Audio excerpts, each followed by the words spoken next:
പണ്ടൊക്കെ പത്രങ്ങൾ agenda തീരുമാനിക്കുമായിരുന്നു. We will form an agenda, you have to follow it. ഇപ്പം അത് മാറി. ഒരു പത്രം വിചാരിച്ചാലും കേരളത്തിലോ ഇന്ത്യയിലോ അജണ്ടകൾ തീരുമാനിക്കാൻ കഴിയില്ല. കാരണം ജനങ്ങൾ ഇന്ന് അവർ തന്നെ സ്വയം പത്ര ജേർണലിസ്റ്റുകളായി മാറി എഴുതിക്കൊണ്ടിരിക്കുന്ന ഒരു കാലഘട്ടം. ഇതൊരു പുതിയ പ്രവണതയാണ്. ആ പ്രവണതയെ ഉൾക്കൊണ്ടുകൊണ്ട് പ്രവർത്തിക്കാൻ നമുക്ക് സാധിക്കും.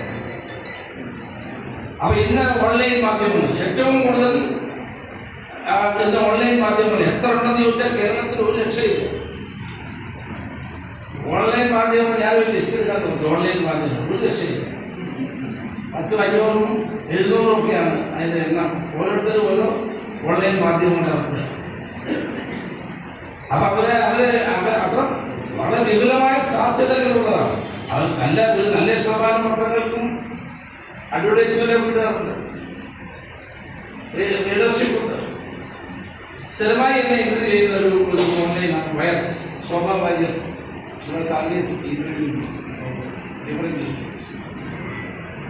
അപ്പൊ ഇന്ന് ഓൺലൈൻ പത്രങ്ങളാണ് കൂടുതൽ പ്രചാരത്തിലുള്ളത്. അടുത്ത സ്റ്റേജിൽ എന്താണെന്ന് നമുക്ക് പറയാൻ കഴിയില്ല. എന്തായാലും അടുത്ത സ്റ്റേജ് ഉണ്ടാകുമെന്നേ കരുതുന്നു. ഇതിപ്പം പത്രങ്ങൾ വിൽക്കാനാണില്ല. ഏജന്റുമാരില്ല. എല്ലാ പത്രത്തിലും ഏജന്റുമാരും എഴുതുന്നത്. പണ്ടൊക്കെ കേരളത്തിന്റെ ഏജന്റ് ആരാന്ന് കണ്ടാൽ മതി, മാതൃഭൂമിയുടെ ഏജന്റ് കണ്ടാൽ മതി, മനോരമയുടെ ഏജന്റ്, ദേശാഭിമാനിയുടെ ഏജന്റ്, വീക്ഷണത്തിന്റെ ഏജന്റ് കണ്ടാൽ മതി. ഇതിപ്പോ എല്ലാ പത്രവും ഒരാൾ തന്നെ വിൽക്കുന്നത്. ഏജന്റ് ഒരാൾ. യൂറോപ്പിലൊക്കെ പോയാൽ അവിടെ പത്രങ്ങൾ ഇട്ട് വേണമെന്ന് നമ്മൾ എടുത്തുകൊണ്ട് പോകും. അവർക്ക് പൈസ കൊടുക്കണം. നമുക്ക് പോകും. അസത്തിൽ പത്രത്തിന് പൈസ കൊടുക്കേണ്ട ആവശ്യമില്ല. പോലെ അഡ്വർടൈസ്മെന്റ് പറഞ്ഞ ആവശ്യം. എന്റെ പോയിന്റ് എന്താണെന്ന് വെച്ചാൽ VIP ഭാസ്കർ പ്രവർത്തിച്ചിരുന്ന കാലഘട്ടത്തിൽ വ്യത്യസ്തമായി വളരെയേറെ മാറ്റം മാധ്യമ രംഗത്ത് വന്നിരിക്കുന്നു. ആ മാധ്യമ രംഗത്ത് വന്നിരിക്കുന്ന മാറ്റം നമ്മൾ അറിയാതെ നമ്മൾ അതിനോട് പ്രാധാന്യം പ്രാപിച്ച് മുന്നോട്ട് പോവുകയാണ്.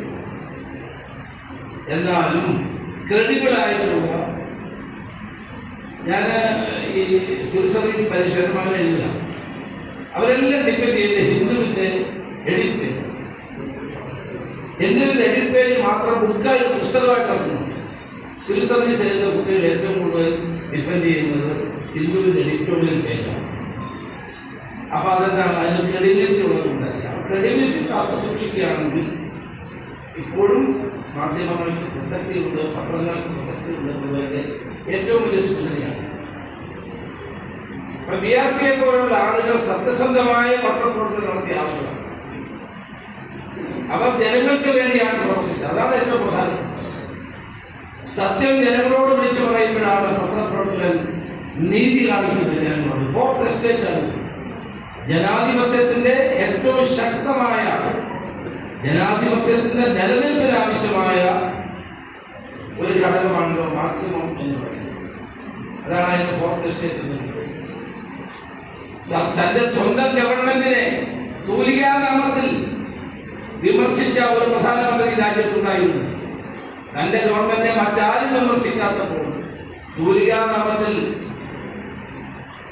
ഗവൺമെന്റിനെ വിമർശിച്ച ഇന്ത്യയുടെ ആദ്യത്തെ പ്രധാനമന്ത്രി നമുക്കൊരു മാതൃകയാണ്.